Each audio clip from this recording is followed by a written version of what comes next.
एक ही अस्त्र है जो इस भ्रम को तोड़ सकता है, सत्य कीर्ति अस्त्र।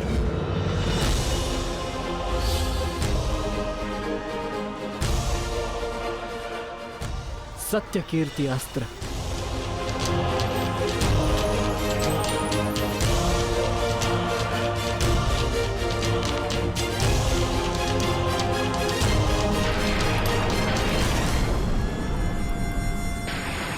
मुझे अपने कर्तव्य का पालन करना ही है। तुम भी अपने कर्तव्य का पालन करो मित्र। हम दोनों को कोई नहीं रोक सकता।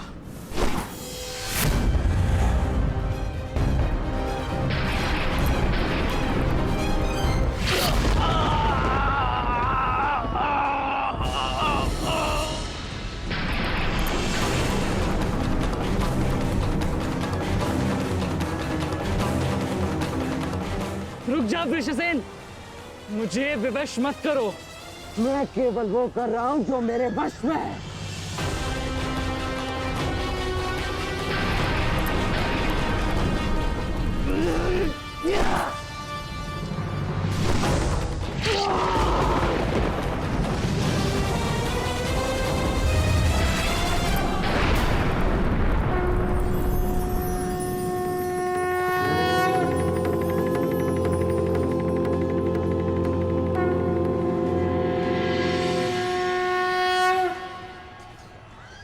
अद्भुत। मुझे तुम पर गर्व है पुत्र।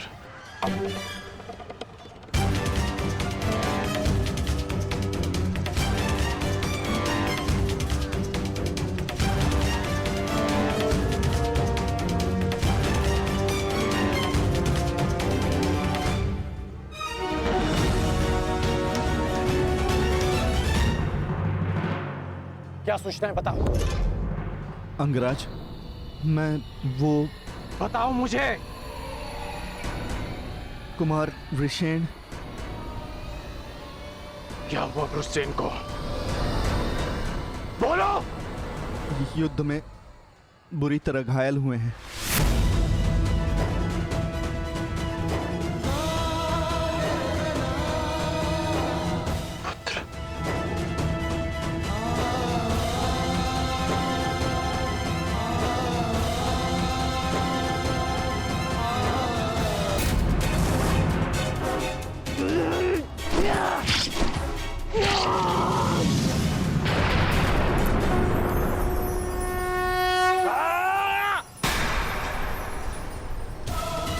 ये हमें क्या हुआ था कुमार?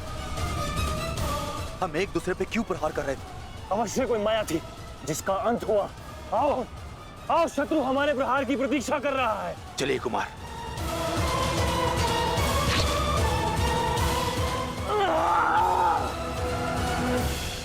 तुम्हारे कौशल और शौर्य को नमन है वृषसेन। अनुमान नहीं था कि कौरव सेना में ऐसे कुशल योद्धा से सामना होगा। सूर्यास्त में समय अभी शेष है अभिमन्यु, और हमारे तुनीरों में बाण नहीं। तो समय व्यर्थ ना करते हुए द्वंद्व आरंभ करें। तो मैं प्रस्तुत हूँ योद्धा।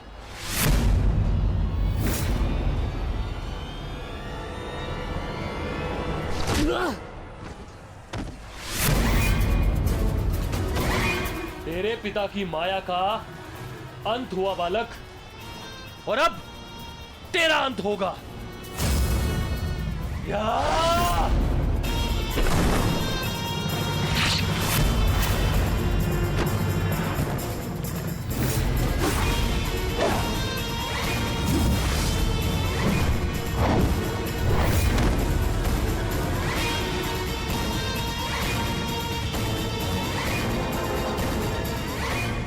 तब नहीं होती जब मनुष्य पराजित होता है। हार तब होती है जब वो हार मान जाता है। हार मत स्वीकारना पुत्र। इस कुरुक्षेत्र की भूमि को, इस महाभारत के युद्ध को तुम्हारी आवश्यकता है। अभी बहुत द्वंद शेष है।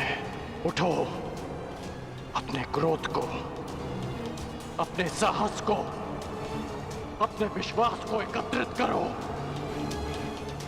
उठो और युद्ध करो। उठो पुत्र, उठो पुत्र, उठो पुत्र।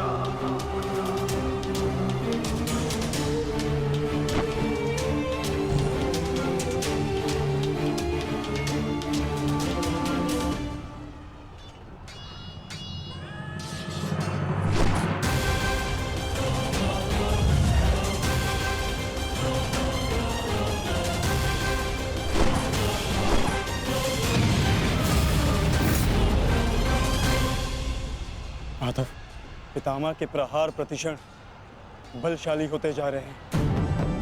हम उन्हें बहुत समय तक रोक नहीं पाएंगे। रोकना तो पड़ेगा पार्थ। जितना समय तुम इन्हें रोकोगे उतना समय भीम को मिलेगा कि वो दुर्योधन को परास्त कर युधिष्ठिर के समक्ष आत्मसमर्पण करने को विवश कर सके।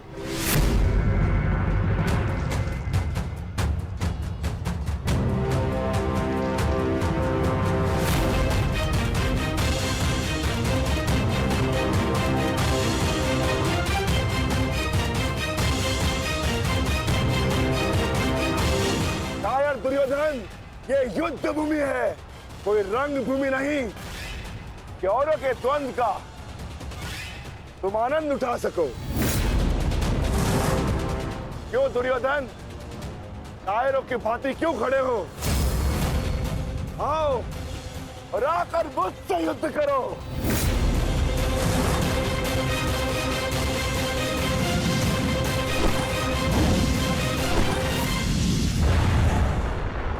गंगापुत्र, शीघ्रता कीजिए। अर्जुन आपको द्वंद में उलझा रहा है। इधर भीम दुर्योधन की ओर बढ़ रहा है। महामहिम, कुछ कीजिए।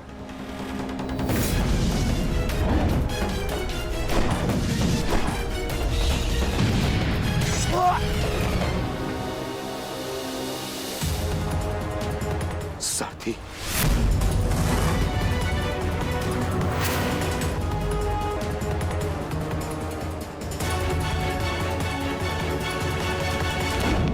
सावधान अर्जुन, या तो तुम युद्ध करना भूल गए हो या फिर तुम्हें युद्ध करने का साहस नहीं है। दुर्योधन, नहीं नहीं दुर्योधन, भीम तुम्हें उकसा रहा है। द्वंद्व में मत फंसना। उचित कहा मामाश्री। मेमनों के आखेट के लिए से आगे नहीं बढ़ते। बस होगे भीम के लिए तो मेरी कलिंग की सेना ही पर्याप्त है। कलंक के वीरों, आक्रमण करो और इसको बंदी बना लो। जाओ।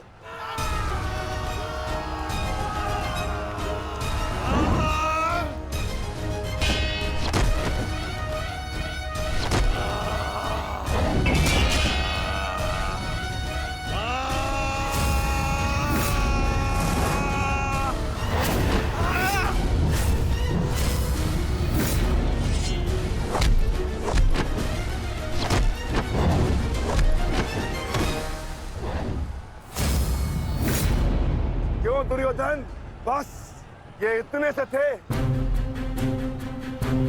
अरे इनसे तो युद्ध करके मेरे हाथ पैर भी नहीं खुले।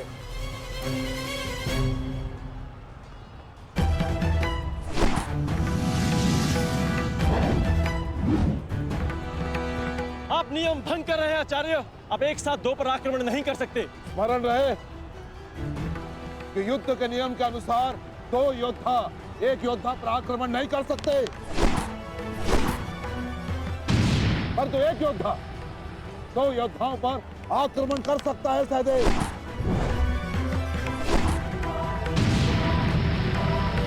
क्या करें नकुल, कुछ करना होगा। हमें गुरु दौड़ को रोककर अधिक से अधिक समय भ्राता भीम को देना होगा। युद्ध सभा में चीख चीख कर अपने पौरुष का बखान करने वाले एक नपुंसक के भांति क्यों खड़े हो? अब किसे लाओगे अपनी ढाल बनाकर?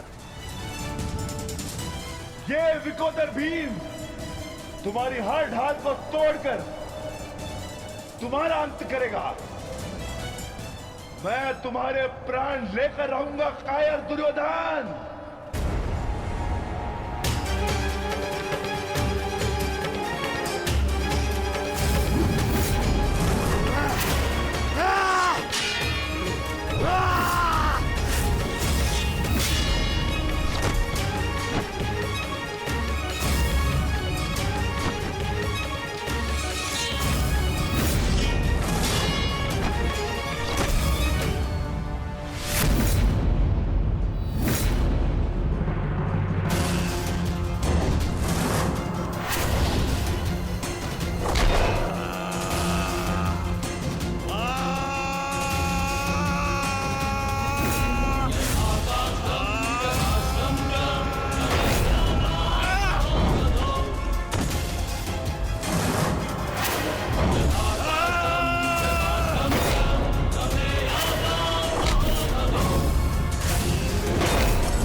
उठकर प्रहार करने का सामर्थ्य शेष है काकाश्री, या पराजय स्वीकार करते हैं? जय और पराजय की चुनौती बराबरी के योद्धाओं को दी जाती है बालक। प्रतीत होता है कि अभी तक तुम्हें कोई समर्थ योद्धा नहीं मिला।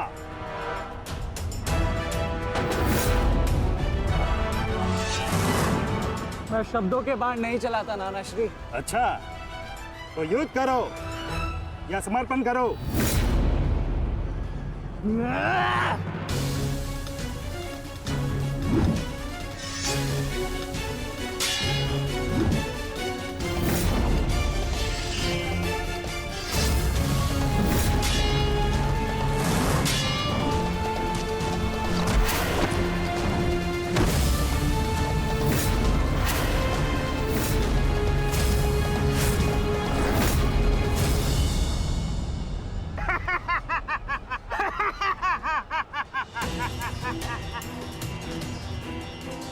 क्या हुआ, थक गए?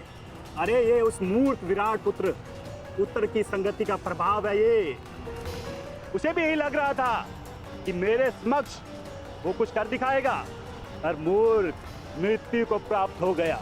मृत्यु को चींटी की भांति इन्हीं हाथों से मसल दिया मैंने उसे।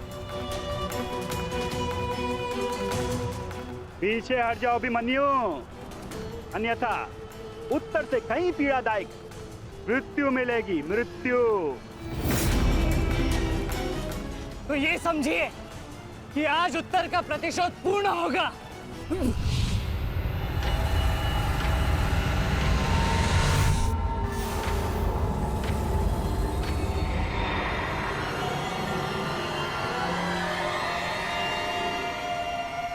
ऐसे मूर्खता कर रहे हो अभिमन्यु? मेरी शक्तियों के बारे में ज्ञात नहीं है। शत्रु का क्रोध मुझे और बलशाली बनाता है। बलशाली।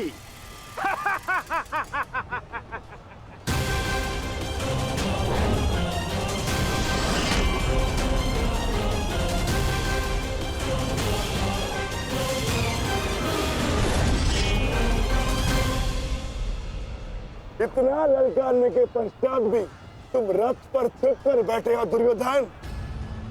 मैं भी कैसा मूर्ख हूं, एक नपुंसक के वध की प्रतिज्ञा कर बैठा। आज तुमने यह सिद्ध कर दिया कि तुम एक क्षत्रिय नहीं बल्कि एक बार हो गया। सावधान।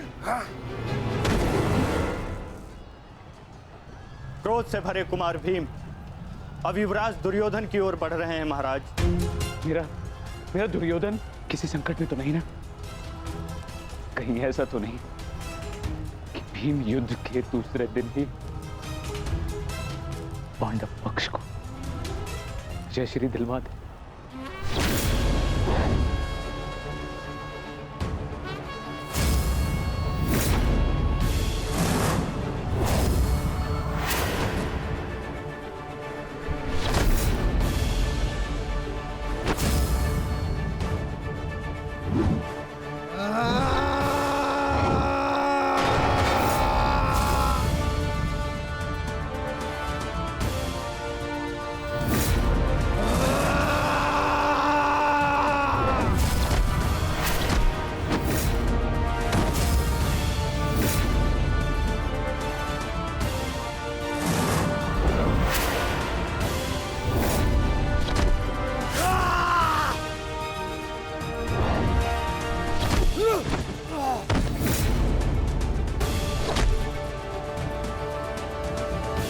मारो दुर्योधन, मारो।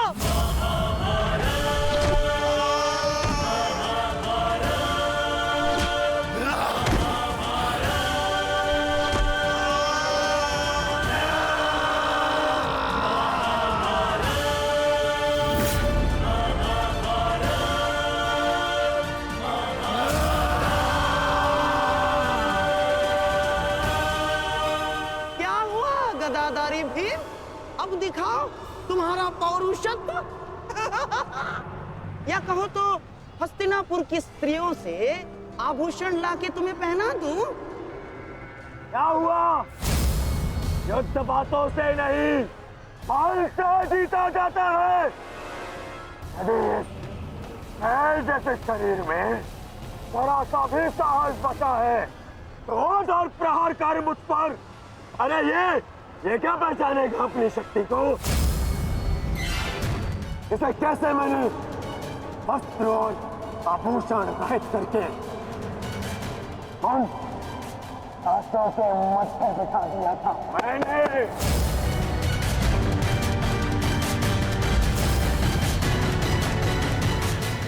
कदाचित ये भी भूल गया है कि कैसे मैंने बड़ी सभा में उस दासी द्रौपदी को उसका उचित स्थान दिखाया था।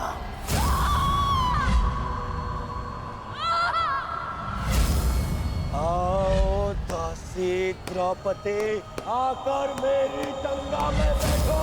आओ, वस्त्र हरण करो इस दासी का।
गंगा पुत्र, दुर्योधन की रक्षा कीजिए गंगा पुत्र। महामहिम, ये क्या कर रहे हैं आप? अपने वचन को पूर्ण कीजिए। आज यदि आपने भीम का वध नहीं किया तो हस्तिनापुर का युवराज घर नहीं लौटेगा महामहिम। भीम, रुक जाओ, दूर हो जाओ दुर्योधन से, अन्यथा मुझे तुम्हारा वध करना होगा।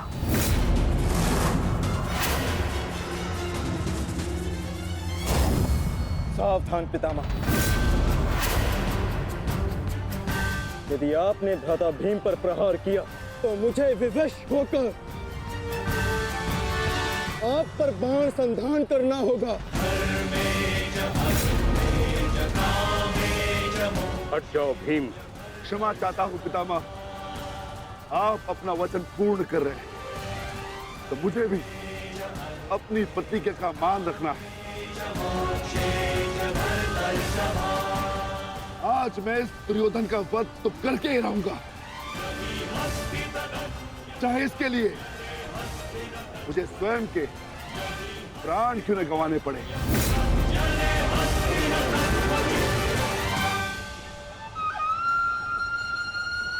स्वयं के प्राण गंवा सकते हो भीम, परंतु क्या अपने दोनों भ्राताओं को इस आहुति में झोंक दोगे तुम? तुम्हारी इस भूल का फल नकुल और सहदेव को भुगतना होगा भीम। जरा देखो उधर।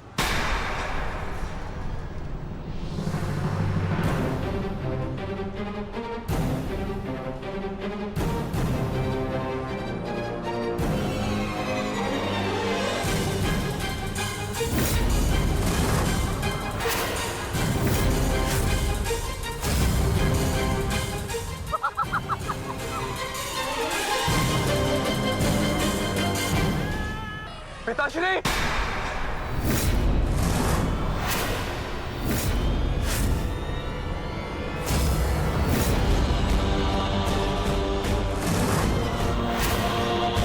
शस्त्र को नीचे करिए द्रोण, अन्यथा सदैव के लिए पुत्र से हाथ खो बैठोगे।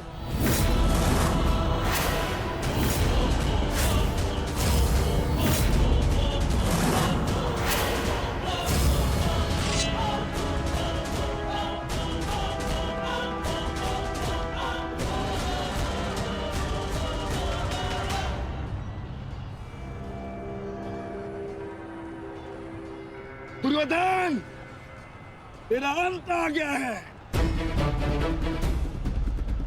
तुम्हारे पास दो विकल्प शेष है दुर्योधन, या तो देश युधिष्ठिर के समक्ष आत्मसमर्पण करो, अपनी सेना को पीछे हटने का आदेश दो, या फिर अपने प्राण यमराज को समर्पित करो।